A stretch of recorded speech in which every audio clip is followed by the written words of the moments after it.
ஓம் சாந்தி 19/12/2024.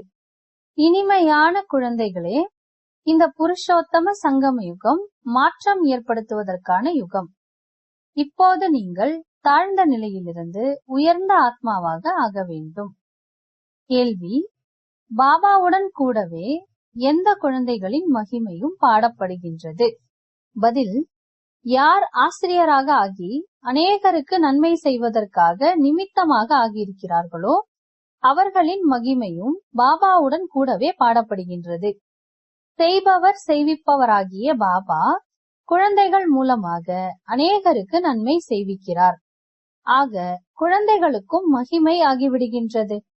குழந்தைகள் சொல்கின்றனர், பாபா இன்னார் என் மீது தயை காட்டினார், அதனால்தான் நான் எதிலிருந்து என்னவாக ஆகிவிட்டேன். ஆசிரியர் ஆகாமல் ஆசீர்வாதம் கிடைக்காது. ஓம் சாந்தி. ஆன்மீக தந்தை ஆன்மீக குழந்தைகளிடம் கேட்கிறார், புரியவும் வைக்கிறார், பிறகு கேள்வி கேட்கவும் செய்கிறார். இப்போது குழந்தைகள் தந்தையை அறிந்து கொண்டு விட்டனர். சிலர் அவரை சர்வவியாபி எனவும் சொல்கின்றனர். ஆனால் அதற்கு முன் தந்தையை அறிந்து கொள்ளவோ வேண்டும் அல்லவா? தந்தை யார்? அறிமுகம் கொடுத்து பிறகு சொல்ல வேண்டும். தந்தையின் இருப்பிடம் எங்கே உள்ளது? தந்தையை அறிந்து கொள்ளவே இல்லை என்றால் அவருடைய இருப்பிடம் பற்றி எப்படி தெரியும்? அவரோ பேர் வடிவத்திற்கு அப்பாற்பட்டவர், அதாவது அப்படி எதுவும் கிடையாது என்று சொல்லிவிடுகின்றனர். ஆக எந்த ஒரு பொருள் இல்லையோ அதன் இருப்பிடம் பற்றியும் எப்படி சிந்திப்பது? இதை இப்போதுதான் குழந்தைகள் நீங்கள் அறிந்து கொண்டீர்கள். பாபா முதலிலோ தம்மை பற்றிய அறிமுகம் கொடுத்துள்ளார். பிறகு இருப்பிடம் பற்றியும் புரிய வைக்கப்படுகிறது. பாபா சொல்கிறார், நான் இந்த ரதத்தின் மூலமாக அறிமுகம் கொடுப்பதற்காக வந்துள்ளேன். நான் உங்கள் அனைவருடைய தந்தை. நான் பரம்பிதா பரமாத்மா என சொல்லப்படுகின்றேன். ஆத்மாவை பற்றியும் யாருக்கும் தெரியாது. தந்தைக்கு பெயர், வடிவம், தேசம், காலம் கிடையாது என்றால் குழந்தைகள், அதாவது ஆத்மாக்கள் எங்கிருந்து வந்தனர்? குழந்தைகள் இருக்கின்றனர் என்றால் நிச்சயமாக தந்தையும் இருக்கிறார். குழந்தைகளுக்கும் பெயர், வடிவம் உள்ளது. எவ்வளவுதான் சூட்சமமாக இருந்தாலும் சரி, குழந்தைகள் வர்ணனை செய்கின்றனர், அற்புதமான நட்சத்திரம், அவர் இவருக்குள் பிரவேசமாகிறார், இவர் ஆத்மா என சொல்லப்படுகிறார். தந்தையோ இருப்பது பரந்தாமத்தில், அது வசிப்பதற்கான இருப்பிடம். மேலே பார்வை செல்கிறது இல்லையா? மேலே விரலால் சமிக்ஞை செய்து நினைவு செய்கின்றனர். ஆக நிச்சயமாக யாரை நினைவு செய்கின்றனரோ அவர் ஏதேனும் ஒரு பொருளாக இருக்க வேண்டும். பரம்பிதா பரமாத்மா என சொல்லவோ செய்கின்றனர் இல்லையா?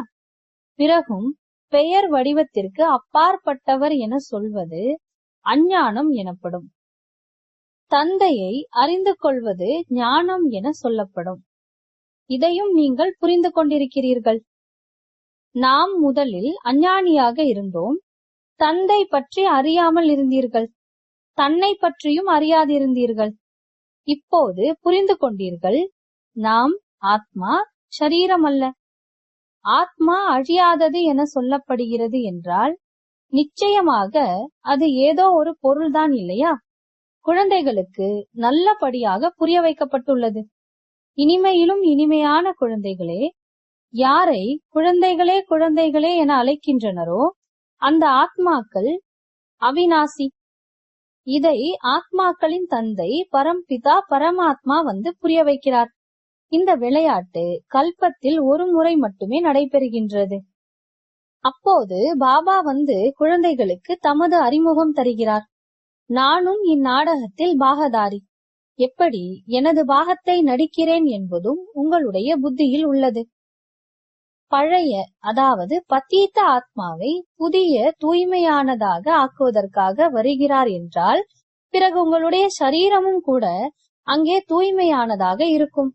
இதுவோ புத்தியில் உள்ளது இல்லையா? இப்போது நீங்கள் பாபா பாபா என்று சொல்கிறீர்கள். இந்த பாகம் நடைபெற்று கொண்டுள்ளது இல்லையா? ஆத்மா சொல்கிறது, பாபா வந்துவிட்டார். குழந்தைகளாகிய நம்மை சாந்தி தாமம் வீட்டிற்கு அழைத்து செல்வதற்காக. சாந்தி தாமத்திற்கு பின் சுகதாமம், சாந்தி தாமத்திற்கு பிறகு துக்கதாமம் இருக்க முடியாது. புது உலகத்தில் சுகம் என்றுதான் சொல்லப்படுகிறது. இந்த தேவி தேவதைகள் சைத்தன்யமாக இருந்து இவர்களிடம் யாராவது நீங்கள் எங்கே வசிப்பவர்கள் என கேட்டால் நாங்கள் சொர்க்கத்தில் வசிப்பவர்கள் என சொல்வார்கள். இப்போது இந்த ஜட மூர்த்திகளோ அதுபோல் சொல்ல முடியாது. நீங்களோ சொல்ல முடியும், நாங்கள் உண்மையில் சொர்க்கத்தில் வசிக்கும் தேவி தேவதைகளாக இருந்தோம். பிறகு 84 பிறவி சக்கரத்தை சுற்றி இப்போது சங்கம யுகத்திற்கு வந்துள்ளோம். இது மாற்றலாகி செல்வதற்கான புருஷோத்தம சங்கம யுகமாகும். குழந்தைகள் அறிவார்கள், நாம் மிகவும் உத்தமமான ஆத்மாவாக ஆகிறோம். நாம் ஒவ்வொரு 5000 ஆண்டுகளுக்கு பிறகும் சத்தோ பிரதானமாக ஆகிறோம். சத்தோ பிரதானமும் கூட நம்பர் வார் என்றுதான் சொல்வார்கள். ஆக இந்த பாகம் முழுவதும் ஆத்மாவுக்கு கிடைத்துள்ளது. நான் ஆத்மா 84 பிறவிகள் எடுக்கிறேன். நான் ஆத்மா வாரிசு. வாரிசு எப்போதும் ஆண்களாக இருப்பார்கள், பெண்கள் இருப்பதில்லை. ஆக இப்போது குழந்தைகள் நீங்கள் அனைவரும் உறுதியாக புரிந்து கொள்ள வேண்டும், நாம் ஆத்மாக்கள் அனைவரும் ஆண் குழந்தைகள், வாரிசுகள். அனைவருக்கும் எல்லையற்ற தந்தையிடமிருந்து ஆஸ்தி கிடைக்கின்றது. எல்லைக்குட்பட்ட லௌகிக்க தந்தையிடமிருந்து ஆண் குழந்தைகளுக்கு மட்டுமே ஆஸ்தி கிடைக்கின்றது, பெண் குழந்தைகளுக்கு அல்ல. ஆத்மா எப்போதும் பெண்ணாகவே ஆகும் என்பதும் கிடையாது. பாபா புரிய வைக்கிறார், ஆத்மாக்களாகிய நீங்கள் சில சமயம் ஆண்களின் சரீரத்தையும் சில சமயம் பெண்களின் சரீரத்தையும் எடுக்கிறீர்கள். இச்சமயம் நீங்கள் அனைவரும் ஆண்கள். அனைத்து ஆத்மாக்களுக்கும் ஒரு தந்தையிடமிருந்து ஆஸ்தி கிடைக்கின்றது. அனைவரும் ஆண் குழந்தைகள்தான். அனைவரின் தந்தை ஒருவராவார். தந்தையும் சொல்கிறார், ஹே குழந்தைகளே, ஆத்மாக்கள் நீங்கள் அனைவரும் ஆண் குழந்தைகள், என்னுடைய ஆன்மீக குழந்தைகள் நீங்கள். பிறகு உங்கள் பாகத்தில் நடிப்பதற்காக ஆண் பெண் இருவருமே வேண்டும். அப்போதுதான் மனித சிருஷ்டியின் விருத்தி ஏற்படும். இவ்விஷயங்களை உங்களை தவிர வேறு யாரும் அறிந்திருக்கவில்லை. நாம் அனைவரும் சகோதரர்கள் என சொல்லவோ செய்கிறார்கள், ஆனால் அர்த்தத்தை புரிந்து கொள்ளவில்லை. இப்போது நீங்கள் சொல்கிறீர்கள், பாபா உங்களிடமிருந்து அநேக தடவை ஆஸ்தி பெற்றிருக்கிறோம். ஆத்மாவிற்கு இது உறுதியாகி விடுகின்றது. ஆத்மா தந்தையை நிச்சயமாக நினைவு செய்கிறது. ஓ பாபா, இரக்கம் காட்டுங்கள்.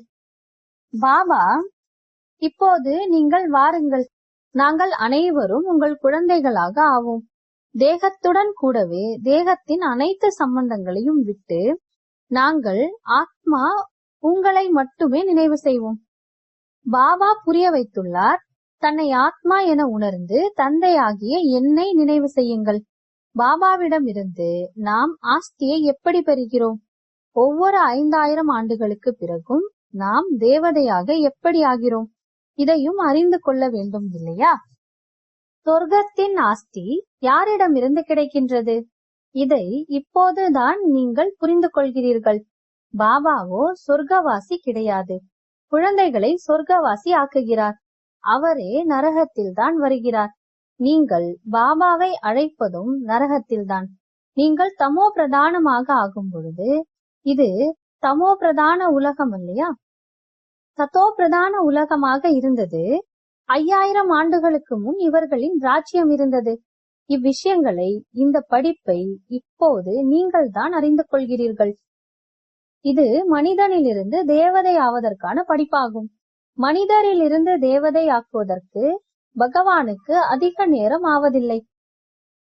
குழந்தையான உடனே தந்தையின் வாரிசாகிவிட்டார். பாபா சொல்கிறார், ஆத்மாக்களாகிய நீங்கள் அனைவரும் என்னுடைய குழந்தைகள். உங்களுக்கு ஆஸ்தி தருகிறேன். நீங்கள் சகோதர சகோதரர்கள். வசிப்பதற்கான இருப்பிடம் மூலவதனம் அல்லது நிர்வாண தாமம், அதாவது சப்தத்தை கடந்த உலகம். அதை நிராகாரி உலகம் என்றும் சொல்கின்றனர். ஆத்மாக்கள் அனைவரும் அங்கே வசிக்கின்றனர். இந்த சூரிய சந்திரனையும் கடந்து உள்ளது உங்களுடைய இனிமையான அமைதியான வீடு. ஆனால் அங்கேயே உட்கார்ந்து விடவோ கூடாது. அங்கே அமர்ந்து கொண்டு என்ன செய்வீர்கள்? அதுவோ ஒரு ஜட நிலை ஆகின்றது. ஆத்மா எப்போது நடிப்பை நடிக்கின்றதோ அப்போதுதான் சைத்தன்யமானது என சொல்லப்படும். சைத்தன்யமாகத்தான் உள்ளது. ஆனால் நடிப்பை நடிக்கவில்லை என்றால் ஜடமாயிற்று இல்லையா? நீங்கள் இங்கே நின்று கொள்ளுங்கள். கை கால்களை அசைக்காதிருந்தால் ஜடம் போல் ஆகிறீர்கள் இல்லையா? அங்கோ இயற்கையான சாந்தி இருக்கும். ஆத்மாக்கள் அங்கே ஜடம் போலவே உள்ளன. நடிப்பு எதையும் அங்கே நடிக்கவில்லை. அழகோ நடிப்பை நடிப்பதில்தான் உள்ளது இல்லையா? சாந்தி தாமத்தில் என்ன அழகு இருக்கும்? ஆத்மாக்கள் சுகம் துக்கத்தின் உணர்வுக்கு அப்பாற்பட்டு உள்ளனர். நடிப்பை நடிக்கவில்லை என்றால் அங்கே இருப்பதில் என்ன நன்மை? முதலில் சுகத்தின் பாகத்தில் நடிக்க வேண்டும். ஒவ்வொருவருக்கும் முதலிலேயே நடிப்பின் பாகம் கிடைத்து விடுகின்றது. எங்களுக்கோ மோட்சம் வேண்டும் என்றும் சிலர் சொல்கின்றனர். நீர்க்குமிழி நீருக்குள் கலந்துவிட்டது என்றால் அவ்வளவுதான், ஆத்மாவே இல்லை என்றாகிறது. எந்த ஒரு பாகத்தையும் நடிக்கவில்லை என்றால் ஜடம் என்றுதான் சொல்வார்கள். சைத்தன்யமாக இருந்து கொண்டே ஜடமாக ஆகிவிட்டால் என்ன நன்மை? தனது பாகத்தை அனைவரும் நடித்தே ஆக வேண்டும். முக்கியமானது ஹீரோ ஹீரோயின் நடிப்பு என சொல்லப்படுகின்றது. குழந்தைகளாகிய உங்களுக்கு ஹீரோ ஹீரோயின் என்ற டைட்டில் கிடைக்கின்றது. ஆத்மா இங்கேதான் தனது பாகத்தை நடிக்கின்றது. முதலில் சுகத்தின் ராஜ்யம் செய்கின்றது. பிறகு ராவணனினுடைய துக்கத்தின் ராஜ்யத்தில் செல்கின்றது.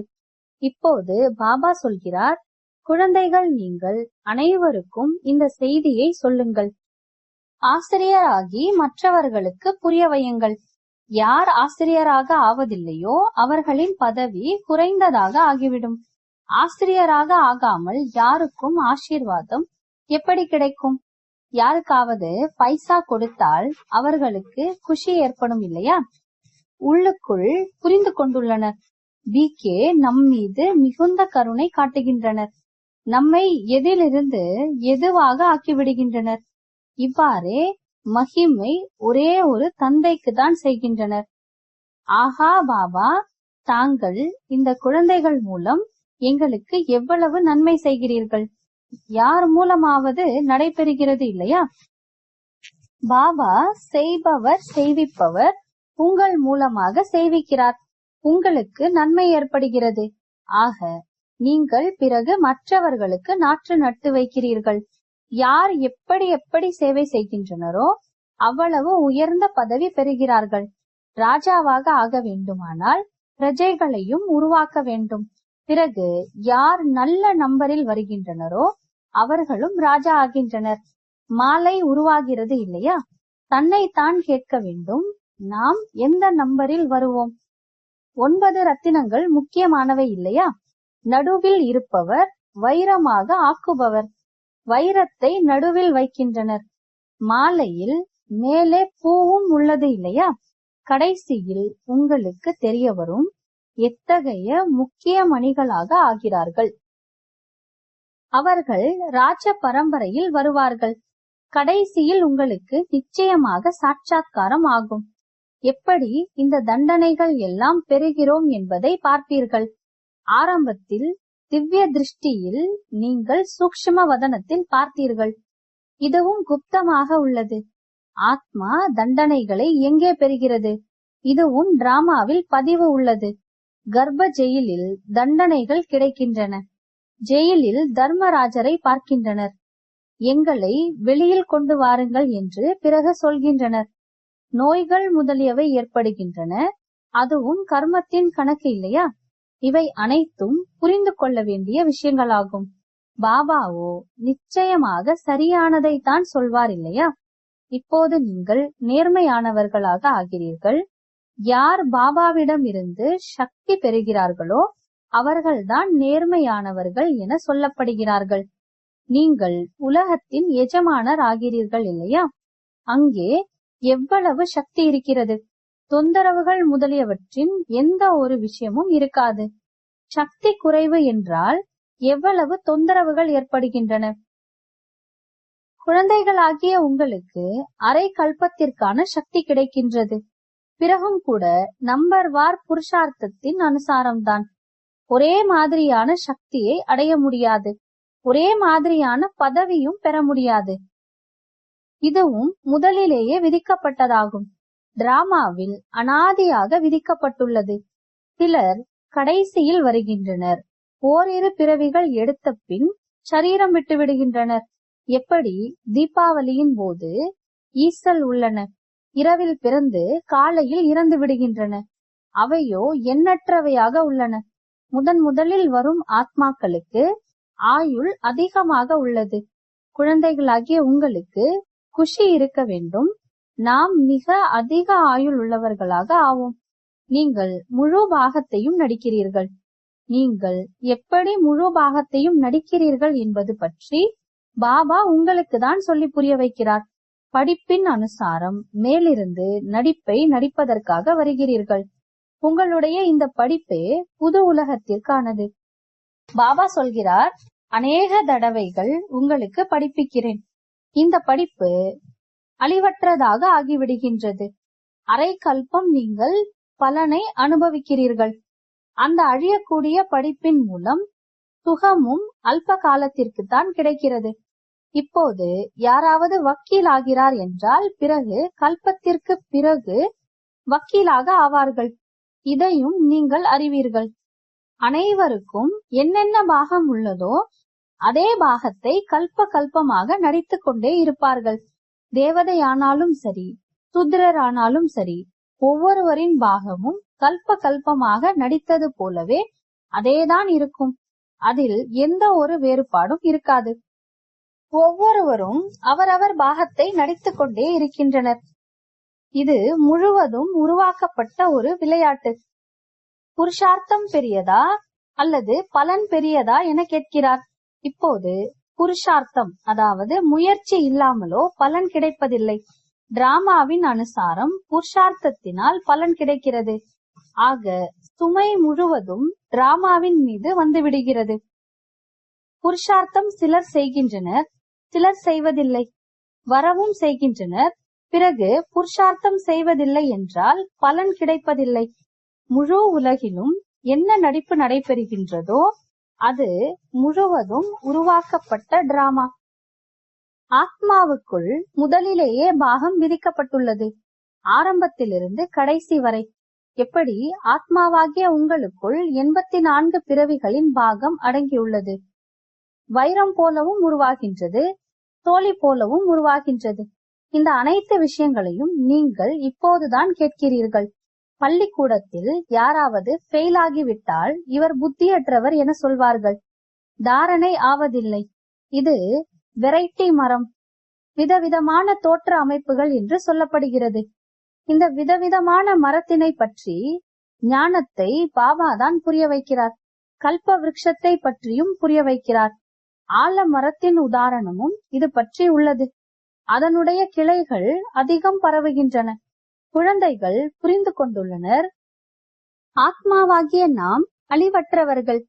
சரீரமோ விநாசமாகிவிடும். ஆத்மாதான் தாரணை செய்கிறது. ஆத்மா 84 பிறவிகள் எடுக்கிறது.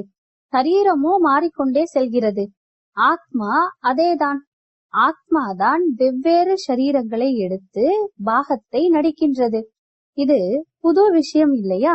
குழந்தைகளாகிய உங்களுக்கும் கூட இப்போது இந்த புரிதல் கிடைத்துள்ளது. கல்பத்திற்கு முன்பும் கூட இது போல் புரிந்து கொண்டிருந்தீர்கள்.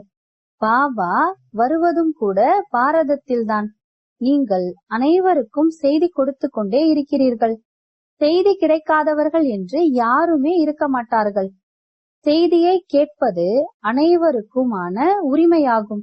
பிறகு பாபாவிடம் இருந்து ஆஸ்தியும் பெறுவார்கள்.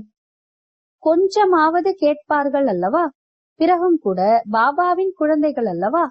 பாபா புரிய வைக்கிறார், நான் ஆத்மாக்களாகிய உங்களுடைய தந்தை. என் மூலமாக இந்த படைப்பின் முதல் இடை கடையை பற்றி அறிந்து கொள்வதன் மூலம் நீங்கள் இந்த பதவியை பெறுகிறீர்கள். மற்ற அனைவரும் முக்திதாமம் சென்று விடுவார்கள். பாபாவோ அனைவருக்கும் சத்கதி அளிக்கிறார். பாடுகின்றனர், ஆஹா பாபா, உங்கள் லீலையே லீலை. என்ன லீலை? எத்தகைய லீலை? இந்த பழைய உலகம் மாறுவதற்கான லீலை தெரிய வேண்டும் இல்லையா? மனிதர்கள் தான் அறிந்து கொள்வார்கள் இல்லையா? பாபா குழந்தைகளாகிய உங்களுக்கு தான் வந்து அனைத்து விஷயங்களையும் புரிய வைக்கிறார். பாபா ஞானம் நிறைந்தவர். உங்களையும் ஞானம் நிறைந்தவராக ஆக்குகிறார். நீங்கள் நம்பர் வார் ஆகிறீர்கள். ஸ்காலர்ஷிப் பெறக்கூடியவர்கள் ஞானம் நிறைந்தவர்கள் என சொல்லப்படுவார்கள். நல்லது. இனிமையிலும் இனிமையான தேடி கண்டெடுக்கப்பட்ட செல்லமான குழந்தைகளுக்கு தாயும் தந்தையும் ஆகிய பாப் தாதாவின் அன்பு நினைவுகள் மற்றும் காலை வணக்கம். ஆன்மீக குழந்தைகளுக்கு ஆன்மீக தந்தையின் நமஸ்காரம். ஆன்மீக தந்தைக்கு ஆன்மீக குழந்தைகளின் அன்பு நினைவுகள் மற்றும் நமஸ்காரம். தாரணைக்கான முக்கிய சாரம். நாம் ஆத்மாக்கள், ஆண் குழந்தைகள். நாம் பாபாவிடமிருந்து முழு ஆஸ்தியை பெற வேண்டும். சதா இதே நினைவில் இருக்க வேண்டும். மனிதரிலிருந்து தேவதை ஆவதற்கான படிப்பை படிக்கவும் படிப்பிக்கவும் வேண்டும். முழு உலகத்திலும் என்ன நிகழ்வு நடைபெறுகின்றதோ அது எல்லாமே உருவாக்கப்பட்ட டிராமா ஆகும். இதில் புருஷார்த்தம் மற்றும் பலன் இரண்டும் அடங்கியுள்ளது. புருஷார்த்தம் இல்லாமல் பலன் கிடைக்காது. இவ்விஷயத்தை நல்லபடியாக புரிந்து கொள்ள வேண்டும். வரதானம். எந்த ஒரு சேவையானாலும் உண்மையான மனதுடன் மற்றும் ஈடுபாட்டுடன் செய்யக்கூடிய உண்மையான சேவாதாரி ஆகுங்கள். சேவை எதுவானாலும் அதை மனதார ஈடுபாட்டுடன் செய்தால் அதற்கு 100 மதிப்பெண்கள் கிடைத்துவிடும். சேவையில் எரிச்சல் இருக்கக்கூடாது. சேவையின் காரியத்தை முடிப்பதற்காக செய்யக்கூடாது. உங்களுடைய சேவையே சீர்குலைந்ததை சரி செய்வது, அனைவருக்கும் சுகம் கொடுப்பது, ஆத்மாக்களை தகுதியாகவும் யோகியாகவும் ஆக்குவது, அப்பகாரிகளுக்கு உபகாரம் செய்வது, சரியான நேரத்தில் அனைவருக்கும் துணை மற்றும் சகயோகத்தை கொடுப்பது போன்ற இப்படிப்பட்ட சேவை செய்பவர்கள்தான் உண்மையான ஆன்மீக சேவாதாரிகள். ஸ்லோகன். தூய்மைதான் பிராமண வாழ்க்கையின் புதுமையாகும். இதுதான் ஞானத்தின் அடித்தளம் ஆகும். ஓம் சாந்தி.